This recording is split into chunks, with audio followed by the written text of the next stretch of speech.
Hey, welcome to the Publish, Promote, Profit podcast with me, Rob Kosberg. Every week, I interview thought leaders and experts who have used a book to grow their income and their impact. So tune in weekly for these interviews so you can learn how to use your own best-selling book and go from hunting for clients and opportunities to instead being the hunted. All right. Hey, welcome everybody. Rob Kosberg here with another great episode of the Publish, Promote, Profit podcast. I'm here with a great man that probably needs no introduction, but I'm going to give him one anyway. He's a good friend of mine, Mr. Kevin Harrington. Kevin is the original shark from the hit TV show Shark Tank, inventor of the Infomercial, and that is a really cool story. He's the man behind billions of dollars in product sales from very well-known products like the George Foreman Grill, Tony Little Fitness, et cetera. He's taken 20 companies to over $100 million in revenue. Holy cow. Of course, a multiple best-selling author with a new book out that maybe we'll get a chance to talk a little bit about. And just one of the good guys in business. Kevin, honor to have you here, my friend. Hey, that was a great introduction, Rob. I'd like to use you for all my introductions. Absolutely. I am available. Thank you, buddy. Well, Good you to really be here are. Today. Thanks. I mean, you really are one of the good guys. We've known each other for a few years now. Always enjoy talking to you. Always enjoy spending time with you. You're incredibly generous with your time. You're generous with your knowledge. You love entrepreneurship. Maybe we could start with a little bit of the history of all this because it's crazy. I love it. I love, the story behind it. So maybe give us a little backstory in how you became the Kevin Harrington of today.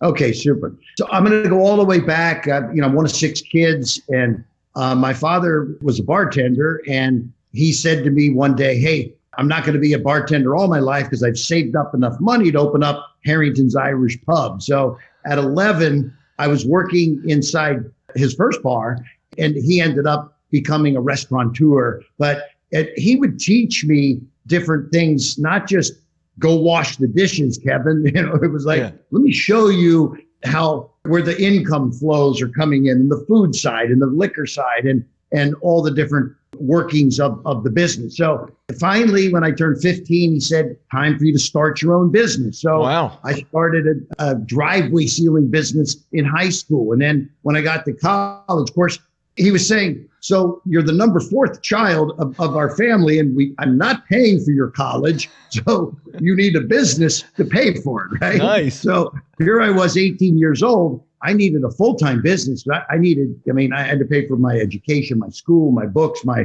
apartment, my insurances, car, everything, right? And so I started a heating and air conditioning business, but very entrepreneurial. And here I am watching television, cable TV, and this new channel, Discovery Channel, all of a sudden went dark.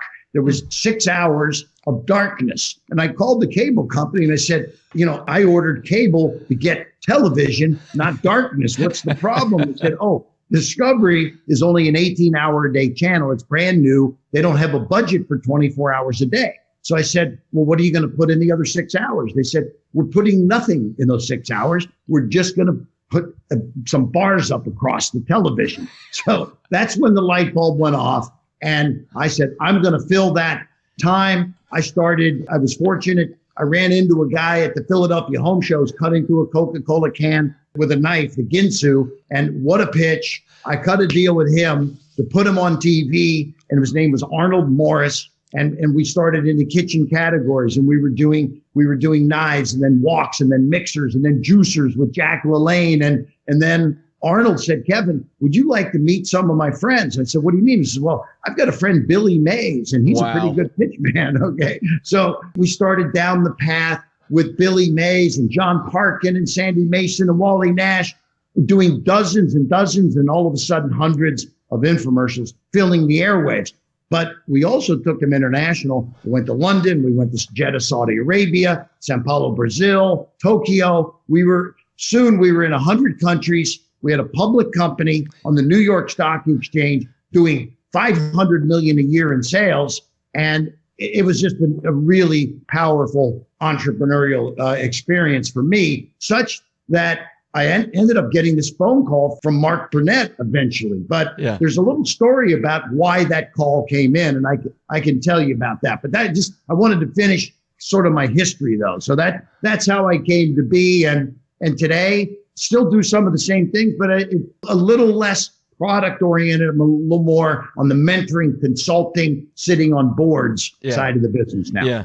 Well, I definitely want to talk about that, but let's fill in the gap because, you were the man. I mean, anybody my age knows all of these things. We know the Ginsu knife. We know Tony Little Fitness. We know the George Foreman Grill. We know the hundreds of millions, billions of dollars in sales, but not a lot of people knew Kevin Harrington, right? Exactly. You were the man behind the scenes. So talk about how all of that, what happened and transpired that led to Shark Tank and then The Current. Yeah, so it was crazy. I mean, you mentioned Tony Little. We'd go to the fitness show, right? Yeah. Now here, I had put tens of millions of dollars invested of my money into Tony Little to build his brand, create the ab isolator, the target training, the Gazelle. We're doing huge business. We both walk into the show. Who does everybody go to? Tony Little. Right. They didn't know who I was. It's right. And Tony, we're walking down the aisle, and Tony was embarrassed. He said, Kevin, I'm sorry. He said, and he would bring people over and say, but this is the guy that actually did this for me, okay? Because people were all over Tony, right? And so I'm saying to myself, hey, look, I'm making money. I'm okay with this. Yeah. But at the end of the day, Tony was getting all the new deals. So I had a chance to go visit Richard Branson. I'm down at Necker Island, hanging out with Richard. And I said, Richard, I'm here to get some great advice. I'm here. Yeah, we'll have some fun. It's going to be Necker Island. We're going to, do some cool stuff. But Richard said, Kevin, he says, I've been studying what you're doing. I've been watching those infomercials. You've got the Tony Little guy. You built his brand. Billy Mays, you built his brand. But nobody knows who you are. And that's when it hit me square in the face. I said, you are right. I said, and he said, think about me, the entrepreneur, Richard Branson. He's all over the press and out flying in hot air balloons and stuff. And he's like, you have to get out, Kevin. You got to create content. You should be writing books, podcasts, doing things like we're doing right now, collaborating, right? So anyway, make a long story short, these are the unbelievable things that came out of that meeting. So I came out of that show. I went right back home and I started putting content out. And the first thing I did, I wrote the book, Act Now, How I Turn Ideas into $1 Million Products. And to promote the book, I was doing all kinds of radio talk shows. I started on 5 and then I was on 25. And I give away a free chapter, build digital funnels and creating a big database. And I mean, I was on 125 radio talk shows, some of the biggest and best in the country. Little did I know, as I'm creating all this content on the book and on my business and what I did, because the radio led to articles in newspapers and magazines and got on some TV shows. And, there I am on the Donnie Deutsch and The View and the this and the that. Well, who's watching? Mark Burnett. Okay. Nice. And that's when the call came in. Mark said, Kevin, he said, I'm doing this new show called Shark Tank. I don't know if you're going to be right for it, but I have to meet you because I see you everywhere on the internet. Yeah. Okay. And so flew to LA, shook hands, did a little video with him, and boom, they called me back and said, you're going to be an original shark. So it's a great story. But if I had not written the book, I can sit here and tell you, Rob, you and I wouldn't be on this call right now, and I wouldn't have ever been on Shark Tank. So it's a pretty cool story. Amazing. Just amazing. There's a couple of things in that story that I love. One is, here you are, you're behind billions of dollars in sales and you're very wealthy. You live this amazing life and you're getting advice and mentorship from somebody. Talk about that for just a minute. Obviously, Richard Branson's a billionaire and very well known. But now you're in the mentoring space yourself and mentoring entrepreneurs and helping them grow their business. Talk a few moments about, your own kind of mentorship journey, both on the receiving and the giving end. Why is that important to you? Yeah. So I was on the receiving end for many years, but my father, and when I was raising capital, I found an ex-bank president that came in and showed me how to go get a line of credit at the bank. And without it, we wouldn't have grown the business. And so I've had amazing mentors, but when you are a mentee, it's important for you to turn around and pay it forward. Yeah. You should be a mentor for others also. And of course, as my businesses succeeded and I had a lot of fun building businesses, a lot of people would come to me asking for advice. And of course, being a shark on Shark Tank, people are gonna come to you. So right. I say that I look at my life in 3 sections. The first 30 years of my life, I spent trying to figure out what I wanted to do. And it was towards the end of my 20s that I discovered this infomercial world. And then I spent the next 30 years building these businesses, building 20 companies to over 100 million, billions of dollars in sales, and making it happen. And now I'm in the last 30 years. Hey, I may live past 90. My father was 93. So nice. I say the next 30 plus years, I'll say, of my life, I want to spend helping entrepreneurs and mentoring folks that need help, because I've been gifted. I've been an amazing life and had some great successes. Hey, I've had quite a few failures also. We can talk about that someday too. But the bottom line is that I enjoy meeting people, because when I see something, I'm running through the airport and someone says, hey, Kevin, I saw you on Shark Tank. Give me one tip before you jump on that plane. Yeah. And I love to do that. In fact, I'll grab a phone number and say, hey, here's one tip, and I'll give you a couple more on the phone next week. So I just love mentoring, helping, coaching, being part of the future of some of the ventures that folks are starting. But I believe, as an entrepreneur who's been mentored, it's my duty to be a mentor also. And I think this applies to everybody. Yeah. I love that.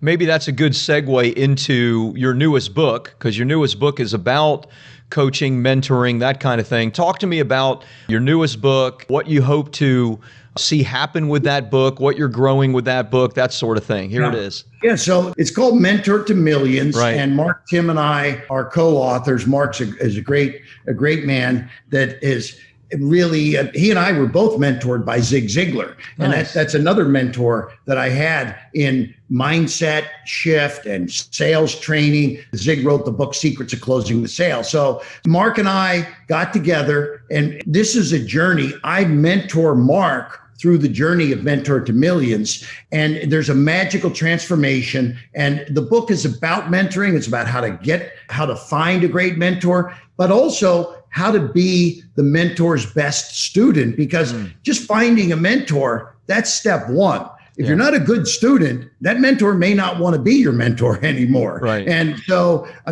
look, like Zig Ziglar, here's a guy, when he was alive, was one of the busiest guys in the world. I think he was on the road 300 days a year. And so, it's not easy getting great mentors. So you need to be a good student in the process. Right. So I think that the timing of Mentor to Millions was pretty good, because coming off of COVID, here we have this terrible thing that's changed the world forever. And now that we have a year under our belt, it looks like things are loosening up. And I just got my first vaccine shot the other day. So, I think we're going to be in for some better times. But certainly the last year has been very challenging. And this was a time that people needed to reach out to their mentors. They needed to collaborate with people. They needed help. And so the last year has been very powerful for myself and Mark, Tim, helping folks as they've been reaching out to us because of our book, Mentor to Millions. Love it. Love it. Talk to me about that for a minute.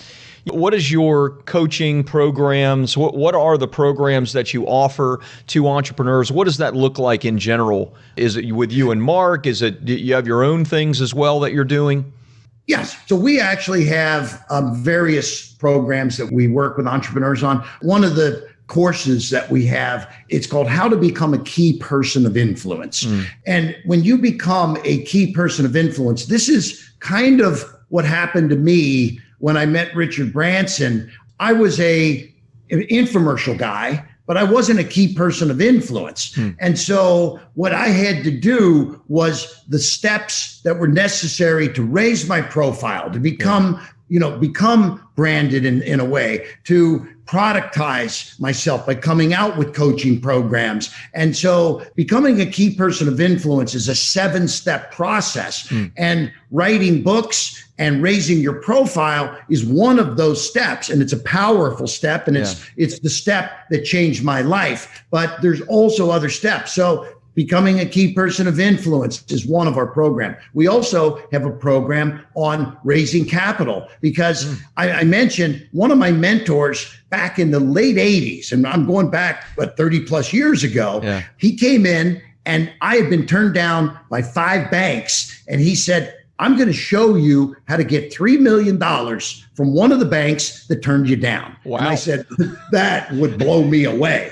And he did it in 90 days. And then I brought him on as he said, that's not going to cost you a dime. I'm going to mentor you and I'm going to teach you. And you're going to have that gift for the rest of your life, because once you learn how to raise capital, you're going to raise it forever. I've raised over $500 million in capital now for my own ventures and other ventures. And it all started back in the late 80s when I had a mentor that taught me how to do it. So, so we have courses on raising capital, becoming a key person of influence. We also have a digital marketing course, building funnels and things like that. So it's all really very powerful entrepreneurial startup stuff, as well as scaling and rolling out things. Love it. Kevin, I know time is important, and maybe we'll do interview number 2 down the road, but that's probably a good segue. Where's the best place for people to get more information about these various programs, more information about you, and maybe connect with you? I know you speak all over the world, although obviously COVID has put a bit of a wrinkle in that, but I know you do a lot of your stuff online. So best place for people to find info about you? I have a great website, kevinharrington.tv, and we've got all kinds of great little downloads for free and things like that there. So, and we actually can, give you some great advice. There's a link you can click to get an appointment with one of our people and things like that. So kevinharrington.tv, and Rob, look forward to seeing you soon. I know we've been talking about a little golf there. Yeah. I may need some mentoring now. Okay. Well, I can't wait to do that. I know we're not exactly neighbors, but we're at least in the same state now. So same state. I certainly we'll be out shortly. So good seeing you today. Thanks, buddy. Thank you, Kevin. Take care.